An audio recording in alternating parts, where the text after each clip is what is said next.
Bueno, estamos en una nueva clase y para esta clase primero quiero mostrarles un poquito algo para que sea más visual y poder recordarlo. En esta clase lo que vamos a trabajar tiene que ver con una teoría que se conoce como teoría endosimbiótica. Y primero vamos a empezar como una célula como esta, por eso tiene el número 1. Esta célula nos tenemos que imaginar que es una célula procariota y como estamos viendo, el material genético, que sería esto, que está acá de color rojo, el material genético, como toda célula procariota, está disperso en el citoplasma. ¿Qué se supone que empezó a suceder?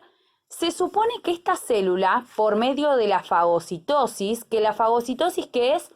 Es un mecanismo en el que la célula ingiere alguna partícula de alimento y en este caso se supone que esta célula lo que ingirió es una bacteria aerobia, es decir, que son bacterias que básicamente respiran oxígeno. Por lo tanto, lo que se supone que esta célula, que como dijimos era procariota y ahora ingresó estas bacterias aerobias que estamos viendo acá, lo que se supone es que esta bacteria aerobia dio lugar a la organela que llamamos mitocondria. Por lo tanto, fíjense lo que ocurrió acá. Como les dije, lo que ocurrió acá es una fagocitosis, es decir, que la célula engloba a una partícula de alimento, como puede ser esta bacteria, y la ingresa adentro. ¿Qué pasó acá? No solamente fue una fagocitosis, sino que también lo que ocurrió es una simbiosis, porque en lugar de comer a esta bacteria aerobia que ingresa, conviven ambas en una relación en donde las dos se benefician. ¿Por qué se benefician? Esta célula procariota se beneficia porque ahora tiene a una bacteria que se va a dedicar a hacer la respiración, lo cual le da mayores probabilidades de sobrevivir, le da también otra característica nueva que no poseía. Pero a su vez, esta bacteria aerobia encuentra también dentro de esta célula mayores probabilidades de sobrevivir, porque justamente se encuentra protegida. Por eso hablamos de una relación de simbiosis. Tanto esta célula procariota como esta bacteria aerobia, ambas se benefician. Dijimos que esto dio lugar, se cree, a las mitocondrias. Pero por otro lado, se supone también que de la misma manera en la que se fagocitaron estas bacterias aerobias, es decir, se englobaron, se ingresaron, pero recuerden que no se digirieron, es decir, que esta célula no se la come, lo mismo pasó con los cloroplastos, se cree.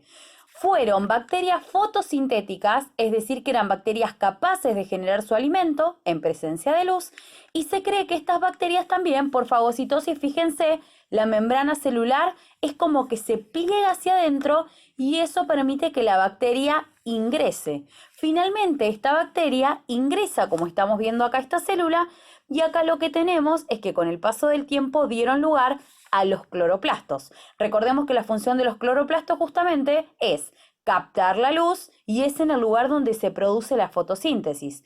Por lo tanto, fíjense cómo pasamos de una célula procariota simple, donde tenía el material genético disperso en el citoplasma, pasamos a que ingiriera o fagocitara, mejor dicho, a una bacteria aerobia que dio lugar, como dijimos, a las mitocondrias, y luego fagocitó se supone a los cloroplastos, que en realidad eran bacterias fotosintéticas. ¿Qué nos está indicando esto? Que pasamos de una célula procariota a células eucariotas. Y ahora vamos a ver un poquito más sobre esto que vamos a empezar a trabajar. Como estábamos hablando, la idea de esta clase es ver cómo se originaron las células eucariotas.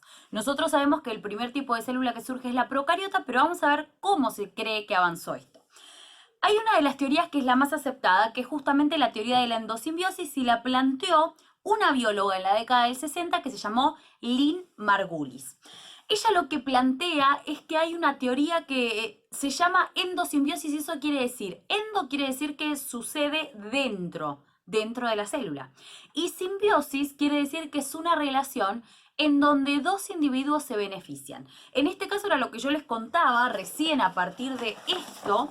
Dije yo de que esta célula, como nosotros vimos acá, es una célula procariota y que luego esta célula fagocita. Como dije, fagocitar significa que ingirió, pero no digirió a esta célula, o sea, no comió a estas bacterias que ingresaron, sino que simplemente la engulló. Eso quiere decir que estas bacterias, que eran bacterias aerobias, estas bacterias ingresaron, en principio se cree que fue para alimentarse a partir de ellas, pero se estableció una relación de simbiosis. Eso quiere decir que ambas se favorecen. ¿Y cómo fue esto? Básicamente recordemos o tenemos que pensar que esta célula procariota de la que nosotros estamos hablando era anaerobia, o sea que vivía en condiciones donde no habían oxígeno. El hecho de que ahora tenga dentro de ella a una bacteria que es aerobia le da mayores posibilidades de supervivencia, como yo les decía, porque ahora puede vivir en presencia de oxígeno, lo cual también le garantiza ciertos beneficios, como por ejemplo este, de que ahora puede aprovechar ese oxígeno, generar energía y una serie de cosas que suceden en esta célula. Pero además se cree que con el paso del tiempo, esto se convirtió en lo que son las mitocondrias actualmente de la célula eucariota. Pero se cree que también, por eso se habla de una endosimbiosis, dentro de esta célula también, con el paso del tiempo, la membrana nuevamente engulle, o sea que trata de ingresar a otro tipo de bacteria que es una bacteria fotosintética. Eso quiere decir que son bacterias que a partir de la energía solar lo que hacen es crear su propio alimento. ¿Esto que creó? A los cloroplastos. Por lo tanto, acá estamos viendo cómo se crea una célula eucariota pero vegetal. Y en realidad hay evidencias a favor de esta teoría y dentro de estas evidencias podemos decir que tienen un tamaño parecido al de las bacterias, estos cloroplastos y estas mitocondrias que en principio, como dijimos, era bacteria aerobia y bacteria fotosintética. Tienen un tamaño parecido, como dije, al de las bacterias. Por otro lado, tienen un ADN propio. Eso quiere decir que evidentemente tuvieron que provenir o en algún momento ser una única célula, como creemos que pasó. Eran bacterias aerobia y bacteria fotosintética, tenían un material genético propio. Claro, cuando se meten dentro de esta célula procariota, siguen conservando su material genético propio. Y la célula procariota tiene un material genético también que pertenece a ella misma. Pero recordemos que, como lo habíamos visto en clases pasadas, cloroplastos y mitocondrias tienen un material genético aparte. Por otro lado, lo que tenemos que saber es que tanto los cloroplastos como el caso, por ejemplo, de las mitocondrias tienen una estructura muy particular y se cree que justamente fue a partir de esto de lo que estamos hablando, de la endosimbiosis. Otra de las cosas que también se creen, que es una evidencia, tiene que ver con que fabrican algunas proteínas también particulares a partir de esa información que aparece en su ADN. Por lo tanto, a lo que se llega con estas evidencias es que es muy probable de que esto haya sucedido así, de que se parte de una célula procariota y por medio de esta endosimbiosis lo que se genera es una célula eucariota.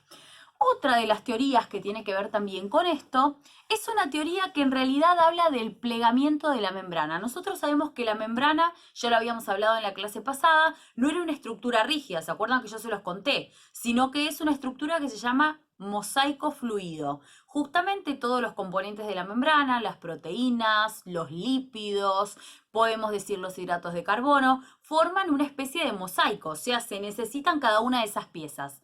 Pero además es fluido, eso quiere decir que no es rígida, no es estática, tiene movilidad.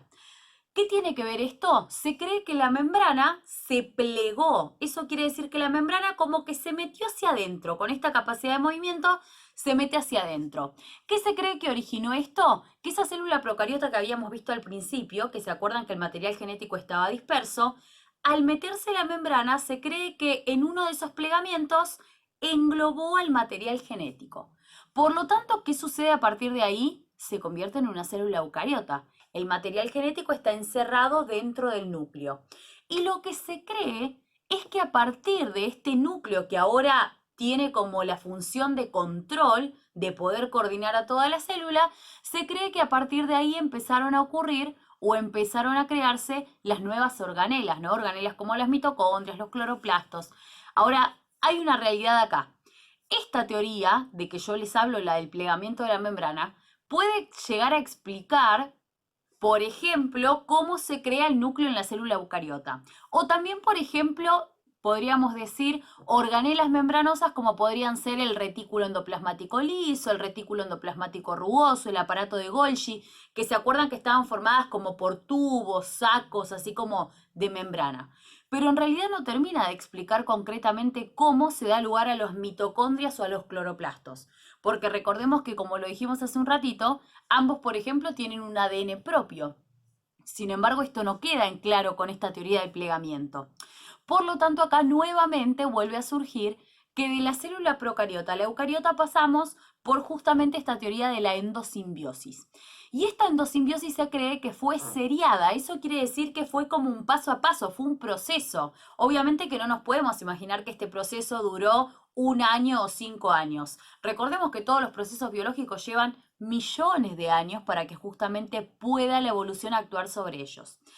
Pero, además de esto de lo que estamos hablando, y dijimos que hay evidencias que demuestran esto de la teoría de la endosimbiosis, lo que nosotros tenemos que saber es que si bien, por ejemplo, podemos tener un alga y esta alga engloba a una bacteria fotosintética, tenemos que saber que la evolución actúa de diferente manera sobre los organismos.